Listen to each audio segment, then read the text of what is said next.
Welcome to the Healthcare Executive Podcast from the American College of Healthcare Executives, providing you with insightful commentary and developments in the world of healthcare leadership. To learn more, visit ache.org. I'm your host, Jamie Lewis, and in this podcast episode, we're joined by Warner Thomas, President and CEO of Sutter Health, which provides comprehensive care to approximately 3.4 million patients throughout California. He's here to talk about the importance of company culture and how it is the backbone of any successful organization. Facing healthcare workforce challenges? From leveraging innovative staffing technology to optimizing your talent balance with flexible models, AMN Healthcare offers solutions to build a resilient, future-ready workforce. Learn more at amnhealthcare.com. Warner, welcome to the Healthcare Executive Podcast. Hey, Jamie, thanks for the invite. Happy to be here. Great. Well, you've presented and guest authored a blog post for ACHE called The Most Important Job You Have as a Leader. Can you tell us what that job is and why it's so important?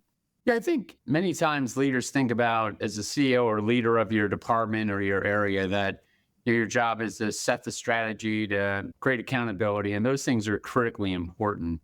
But at the same time, you have to set the culture of your organization or the culture of your area. And, it's interesting, in talking at the ACHE meeting several months ago, we talked a lot about the big C of culture is kind of the organizational culture. Like, for example, here at Sutter Health, our organizational culture. But each part of Sutter Health has their spin on that culture.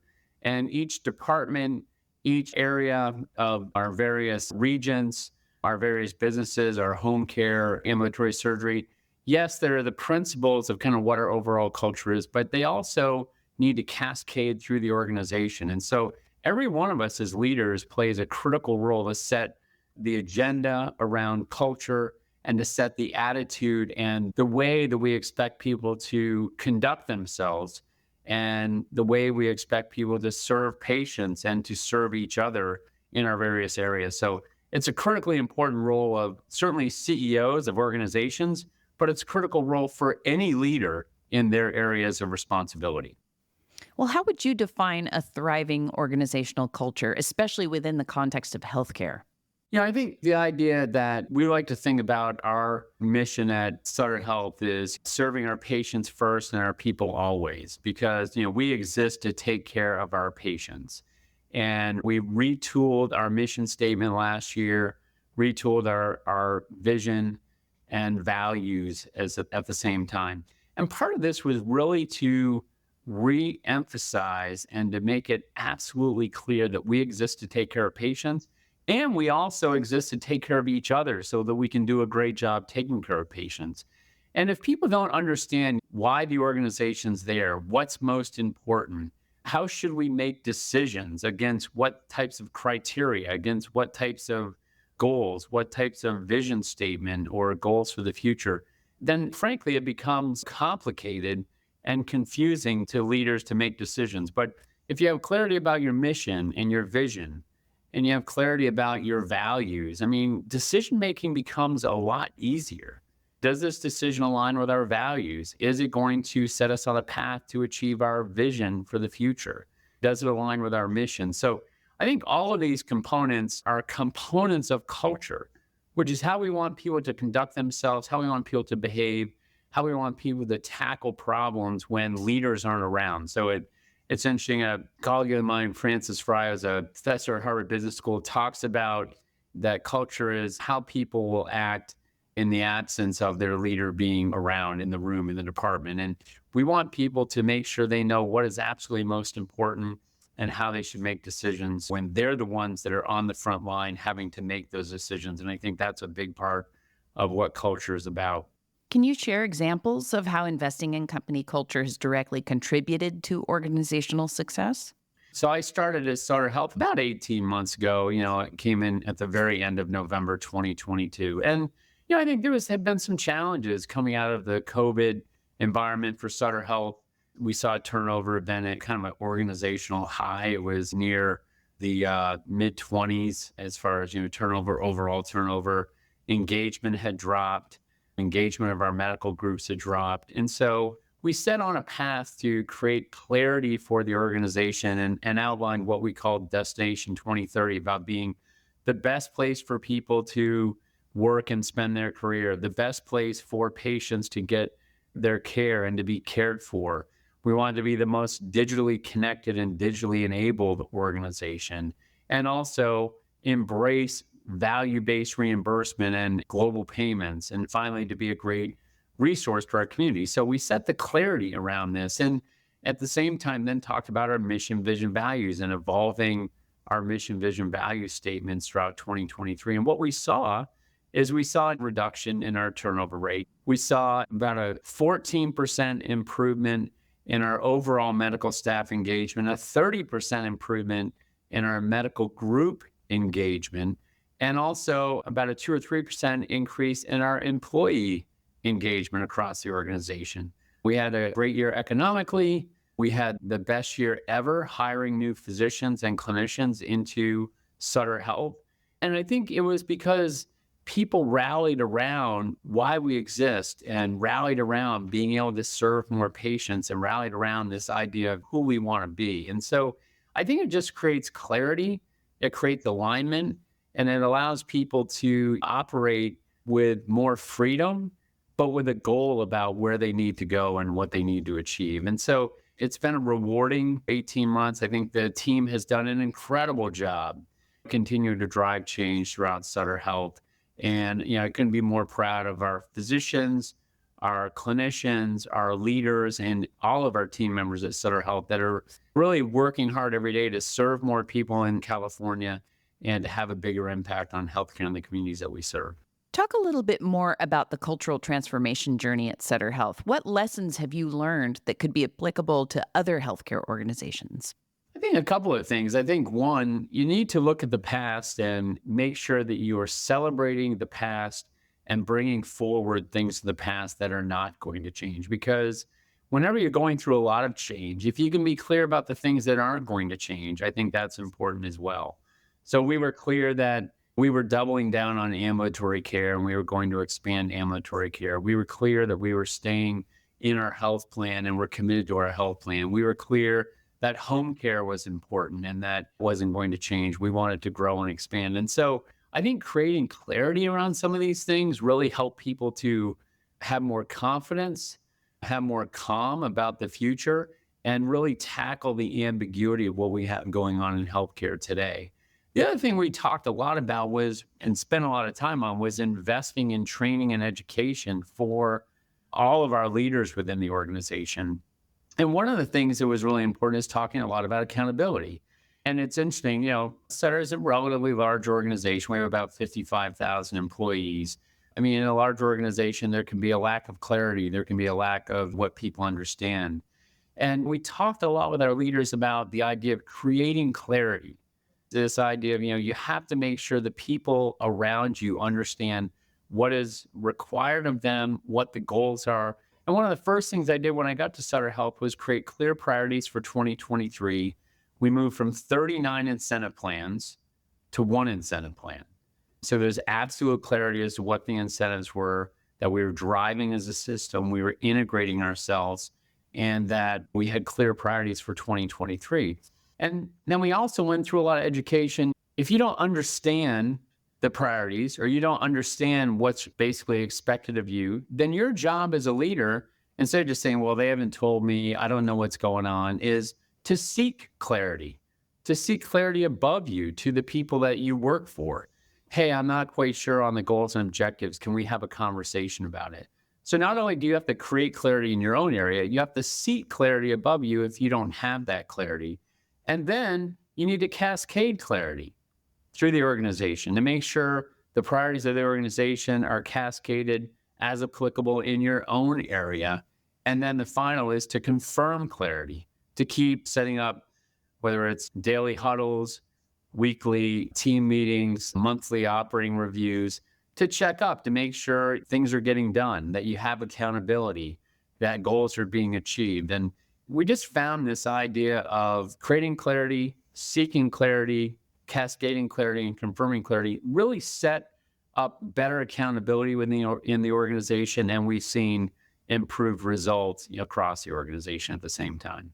You talked a little bit about positive change. How do you plan to sustain and continue to evolve those positive changes in culture at Sutter Health in the future? I think part of it is also with culture is it's about setting rituals, right? And it's about creating the way that you expect the organization to work. So for example, when I got to Sutter, there was not consistent monthly leader meetings with our top 3,000 leaders. And I'm like, we're going to have a leader Zoom every month. And then twice a year, we get together in person. But the point is that we're going to have absolute transparency. We're going to tell you what's going well, what's not going well, and kind of how our results look. And we're going to do it every month. And that's something that hadn't happened previously. The chat had never been open on Zooms previously. And we opened the chat so that we had absolute transparency around questions and Q&A. And I had the whole leadership team on the Zoom. So everybody, if there was an HR question, our chief human resource officer would take it. If there was an issue around IT, our chief digital officer would take the question. So I think the leaders saw that we were working together as a team and that we were transparent about tackling issues that were issues for the organization.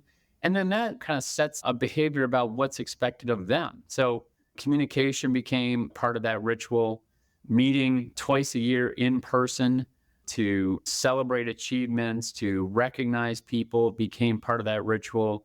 And then we also put in place a very robust talent management system of mid-year reviews, annual reviews, talent management, succession planning throughout the organization. That is becoming part of our ritual about what we expect in our culture and how we expect it to behave, as well as operating reviews in all of our operating areas, strategy reviews and updates quarterly. So this idea of how you create this operating rhythm of monthly activities, quarterly activities, annual activities really becomes part of the culture and part of how you want the organization to work and what the rituals are within the organization. So all of those components are part of culture. It's not just putting 4 or 5 or 6 words on a piece of paper and sticking it in the elevators. It's about the behaviors that you expect, but it's also about what you do as an organization, as a leadership team. If you don't have a good evaluation system, then you're kind of sending a message to the organization that performance and evaluation of performance isn't important.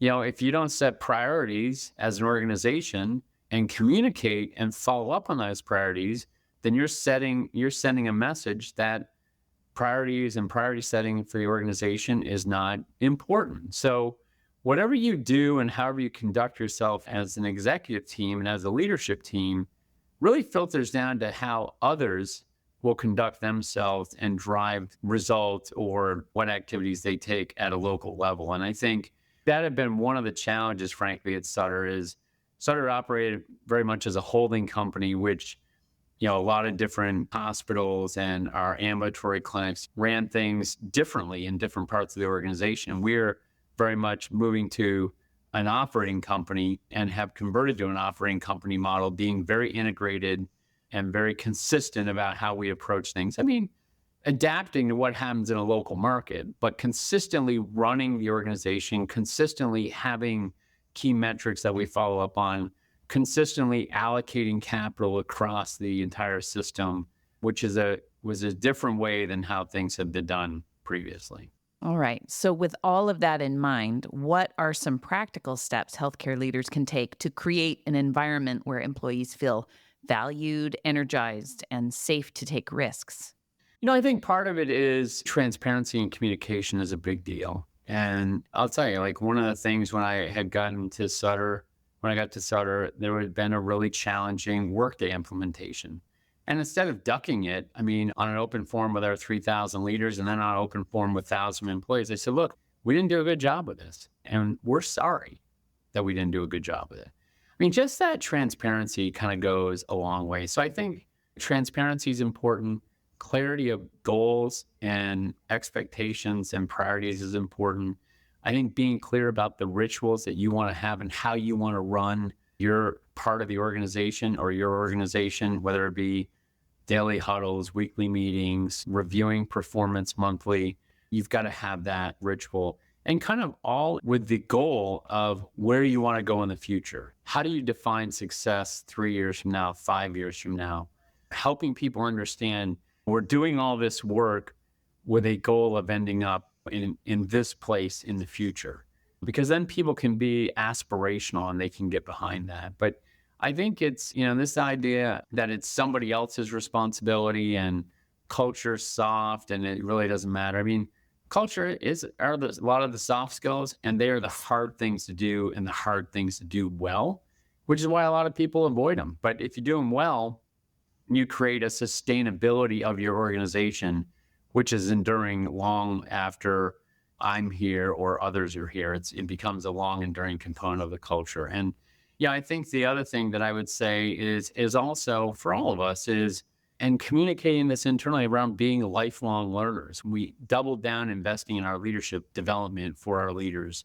We put more resources into it at a time that was challenging, not less. And we put more into education for our people, not less, because we want them to understand education is important and we all have to be lifelong learners, and that's how we can get better over time. So to me, all of those things are components of culture, which lead to positive momentum for your organization. You've attended and presented at ACHE's Congress on Healthcare Leadership for many years. Can you talk a little bit about what draws you to the organization and the value of your FACHE credential to you? Yeah, I think being a fellow in ACHE, it's a huge honor, and it really is a distinction in the industry that I think a lot of people look for. It is a process you have to go through to pass and to achieve that credential, which I think is a huge accomplishment. One of the things about ACHE, I just find the quality of the meeting gets better and better each year. And the connection and the diverse backgrounds of people that come from the students that are there, that are kind of, looking at their fellowships, to people coming out of the military and the service, and what happens in our healthcare system within our armed forces and those areas, to small hospitals, large systems.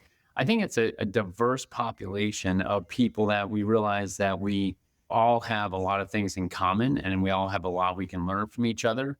And that to me is a really attractive component of being at ACHE. And I find it to be a great experience, a great place to network, a great place, frankly, to recruit and to bring people to Sutter Health. And so when I'm there, I'm constantly recruiting, looking for great people, because it's a great place to meet a lot of different people from a lot of walks of life.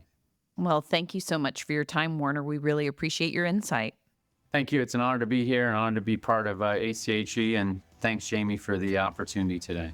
That was Warner Thomas, a fellow of the American College of Healthcare Executives and president and CEO of Sutter Health.